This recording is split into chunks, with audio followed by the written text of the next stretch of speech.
Aile konusunda çok ciddi çalışmalar yapılması gerekiyor.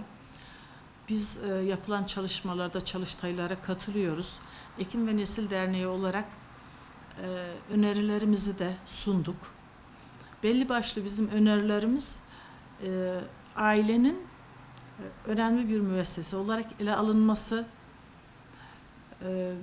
ailenin kurulmadan önce başlamak üzere bir eğitim sürecinin olması, ondan sonra aile zaman zaman aile destek birimleri oluşturulup zaman zaman ailelerin incelenmesi, yardım istemeleri halinde veya ihbar halinde incelenip çok vakalara patlamadan çözüm için çevrenin yardımcı olması gerektiğini düşünüyoruz bu. Bu mahalli şeyler olabilir, arabulucular olabilir. Bu aile destek ekibi kurulsun diye bir önerimiz var bizim. Bu destek şeyinde psikolog, o sosyolog, ondan sonra Ticaret Bakanlığı'ndan birisi, çünkü ailenin sorununun ne olduğuyla ilgili ciddi araştırmalar lazım.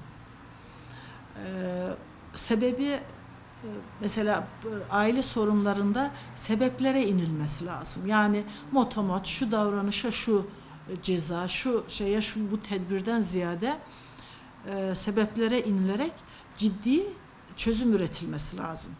Devletin gerektiğinde ailelere ekonomik destek vermesi lazım. Birçok sorunun ekonomik temelli olabileceğini görüyoruz, düşünüyorum ben de. Dolayısıyla topyekün bu konuda bir yenilenme gerekiyor.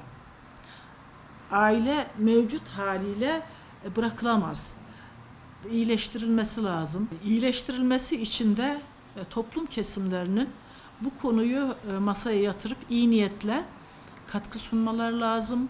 Daha iyi bir, sağlıklı, adil, huzurlu bir aile konusunda bir toplumun gündemine alması gerekiyor. Çünkü çok sağlıksız aileler var, çok sıkıntılı toplum kesimleri var ve o sıkıntılardan kaynaklı olarak Türkiye'ye çokça müdahale var. Yani bir başkalarının müdahale etmesine fırsat vermeden kendimiz sorunlarımızı masaya yatırıp kendimiz çözüm aramamız gerekiyordu. Biraz geç bile kalındı. Çünkü bir İstanbul Sözleşmesi gibi bir pratik yaşandı. Uluslararası sözleşmeler bizim toplum değerlerimizle çok da bağdaşmayan yaklaşımlarla düzenlemeler içeriyor. Türkiye'nin olduğu gibi kabul etmesi, ki bu anayasaya göre, anayasa 90. maddeye göre usulüne göre yürürlüğe konulduktan sonra kanun hükmü kazanıyor. Yani bizim kanunlarımız seviyesine geliyor. Hatta anayasadan üstün bir kanun haline geliyor. Bu uluslararası sözleşmeler çok dikkatli incelenmesi gerekir diye düşünüyorum. Şiddet çok fazla gündeme geliyor. Şiddet bu toplumumuzun çok ciddi bir meselesi. Yani sadece kadına karşı şiddet değil, çok fazla çocuğa karşı şiddet de onun maddi ve manevi varlığını geliştirmesine ciddi ket vuran, engelleyen bir etken ve toplum barışı içinde ciddi olarak şiddet masaya yatırılmalı. Şu anda dizilerle, haberlerle, internetteki tartışmalarla sürekli şiddet pompalanıyor ve körükleniyor.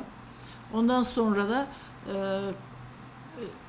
cezalandırıcı kanunlar gündeme geliyor. Daha ağır ceza, daha ağır tedbir. Bunun dışında önce sebeplere inip ve eğitimle başlamak gerektiğini düşünüyorum ben.